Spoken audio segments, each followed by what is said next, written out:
New York City liquor store owner faces 7 years in prison for shooting robber. A liquor store owner from Queens, a father of two, is potentially facing a 7-year prison sentence after firing his gun at an assailant during a confrontation captured on video. Despite this, there are voices calling for the dismissal of the charges. At approximately 7:45 p.m. on 20th May, Francisco Valerio, 53, and his brother Luis reportedly apprehended two individuals, Kevin Pugliese and Edwin Pequiza, both 20, attempting to conceal bottles of alcohol in their clothing at Franja Wines and Liquors in Ridgewood. This was confirmed by police and evidenced by store security footage. The Valerio brothers apprehended the suspects and forced them towards the exit while another customer witnessed the event. However, the altercation didn't cease with the expulsion of the alleged thieves. The commotion continued onto Wyckoff Avenue sidewalk, where the brothers and the suspects exchanged heated words. As the suspects began to leave, one of the brothers said something from the doorway that enraged Pugliese, as seen in the video. Pugliese rushed back towards the door, engaging in a physical altercation with the brothers, which escalated just before Valerio emerged and swung wildly with his right hand, discharging the firearm he was holding. Following the gunshot, Pugliese staggered and eventually leaned against a car parked on the street, as depicted in the video. Valerio approached and appeared to assist the injured man, who stayed by the car until the video ended.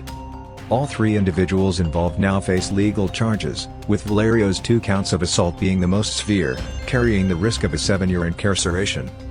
Bold thieves pilfered goods from a local liquor establishment, stated Queens District Attorney Melinda Katz. The shoplifters targeted the store, but the stolen items were retrieved, and the culprits were removed from the premises, she elaborated. Subsequently, the store proprietor was physically assaulted by one of the individuals, leading to, regrettably, a careless discharge of a firearm by the proprietor in the middle of a public thoroughfare during daylight hours. Each of the accused in this matter must confront the allegations presented against them, she concluded. Nevertheless, not all are in agreement with the decision to prosecute Valerio, including the United Bodegas of America. The organization asserted that Pugliese and his alleged accomplice Pequiza had repeatedly burglarized Valerio's establishment on Wyckoff Avenue. "We face threats, robberies, assaults, and looting daily, and the perpetrators often evade justice," declared Radocms Rodriguez, the group's president. "They are released without bail, and they seldom face consequences. When we retaliate, we are the ones who end up incarcerated and sometimes even prosecuted. This cycle must be broken. We implore DA Melinda Katz once more to abandon the charges," added Fernando Mateo, a spokesperson for the UB. "Mr. Valerio is a respected member of the community, and this incident should not alter the course of his life." At a press conference held by the United Bodegas of America on Wednesday evening, Yael Valerio, the wife of the accused store owner, made an emotional plea to the district attorney to make the right decision. Yael portrayed her husband as an exemplary father, whose children were so affected by the ordeal that they were unable to be present at the press event. "My husband consistently strives to act honorably. He's a law-abiding citizen, a devoted husband, son, brother, and an exceptional father. He doesn't warrant this treatment," Yael stated. "The situation is incredibly difficult. You'd assume that a person who consistently acts with integrity towards others, his colleagues, everyone, wouldn't face such a predicament where a minor incident could strip him of his liberty," she added, visibly upset. Francisco Valerio was formally charged on 21 May evening with 2nd and 3rd degree assault, reckless endangerment, and illegal weapons possession. His subsequent court appearance is scheduled for July 29. The two alleged thieves are also dealing with legal repercussions stemming from the incident. Both have been accused of petty theft for the alcohol theft, according to the district attorney. Edwin Pequiza, who is facing a 1-year jail term, is set to appear in court on July 24. Kevin Pugliese is still in the hospital due to the gunshot injury, and is awaiting criminal charges, as per the district attorney. Miguel Valerio, Francisco's brother who wasn't present during the shooting, supported the claims that Pugliese and Pequiza were known troublemakers at the liquor store. "It's been challenging. We've had ongoing issues with these individuals. We always ask them to leave. This occasion was different," Miguel remarked during the press conference on Wednesday night. Local residents expressed their astonishment that such a confrontation erupted in what is usually a peaceful neighborhood.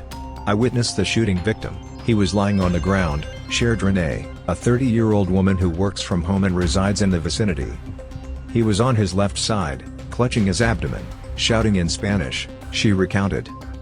I couldn't make out his words. The police were attending to him, searching for the entry wound. The officers attempted to keep him conscious, but Renee observed Polis's head lolling as he drifted in and out of awareness. He tried to raise his head and stand up, she said. But they had him lie back down. It took a few more minutes for the ambulance to arrive. It was evident they were young, she noted. They weren't disguised with masks or dressed entirely in black. It was quite a brazen act to commit at 7:45 p.m. Nonetheless, it remains a frightening experience. Renee expressed that she had never witnessed such an event in the neighborhood before, considering it an unusual, isolated occurrence.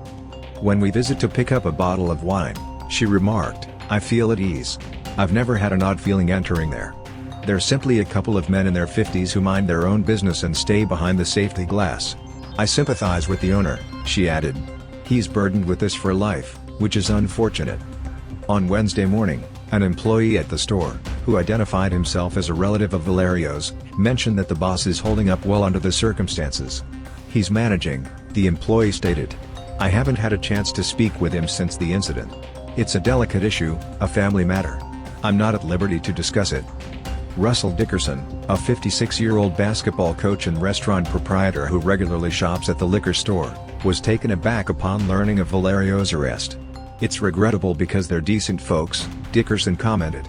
I hope everything turns out fine for him. We're in regular conversation, he continued. It's because of me that he got his Labrador. I own 4, he saw them with me, and he welcomed my dogs into the store. He took a liking to them and got one for himself. The incident has raised Dickerson's concerns about the safety of the neighborhood where he has resided for 7 years. We've never had any issues, he explained. But now, returning home to police tape and commotion. It's starting to unsettle me. I need to be in a secure environment. It might be time to move. This was totally unexpected. Dickerson concurred with the Bodega Association's call for Katz to dismiss the case against Valerio. I have great affection for them, he reiterated, shaking his head. I can't speak ill of them. They look after their patrons and operate a respectable establishment. The charges ought to be withdrawn.